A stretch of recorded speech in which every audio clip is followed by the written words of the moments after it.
Haida is a Christian woman living in Egypt, and she decided to marry a Muslim man. And this is often a mistake, and it was for her. They eventually had 3 kids, and then one day he came home and said, I'm bringing another wife home, and she's a Muslim woman. Well, this is going to be really rough on Haida because she's the third-class citizen. She's the first wife, which is not the superior position. And then also she's a Christian, so she's going to be oppressed. And that is what happened. It became absolutely unbearable on a heart level, but also just a harassment and anger from the second wife. And the second wife finally told her husband, he said, I can't live like this anymore. You've got to throw Haida out. And the husband did that. He said, okay. So they keep the 2 oldest kids and they throw out Haida and her youngest boy. And they have no skills, or Haida has no skills, no job background. But luckily she's able to find work. It's very menial. It's very strenuous. It's very heavy work. And yet, so after about 2 years, her health starts to fail.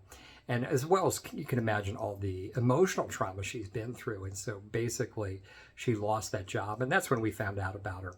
And we set her up with a small clothing business. And for a couple $100, we can get her back on her feet. And that's an amazing thing. And that happened. So she started working the clothing business. And Haida said to us, she's incredibly thankful. And she said there was 2 things that happened because of the work that ICC and you, the donor, did. And she said, one, it just gave me hope. All of a sudden I had hope for the future.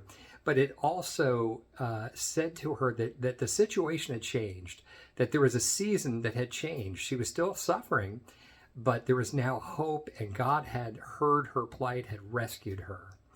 You know, she is still going through tremendous pain, right? She has lost her 2 oldest kids. You can imagine what that feels like. And she says she prays, and she says she prays night and day for 2 things. And the first, obviously, for the return of her kids.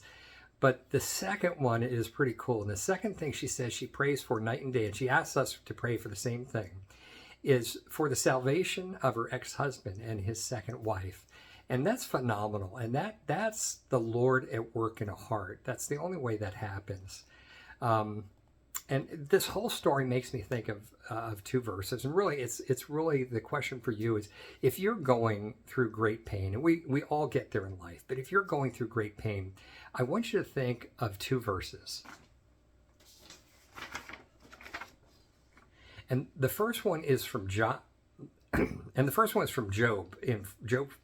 The first one is from Job 14. It says, even for a tree that's cut down, there is hope.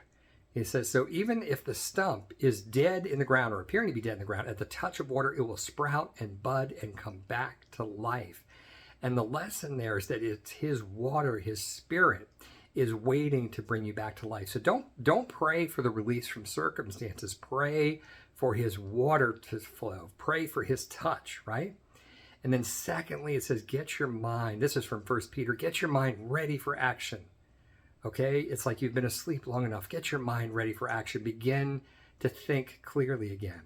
And place your hope completely on what is going to happen at the end of your race when you see the face of Jesus. Now, both of those are paraphrases, but I think they're pretty accurate, and you can check those.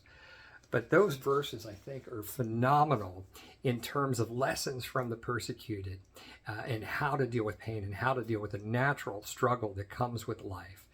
Having said that, I just want to say thank you for helping Haida and for all your persecuted brothers and sisters. God bless.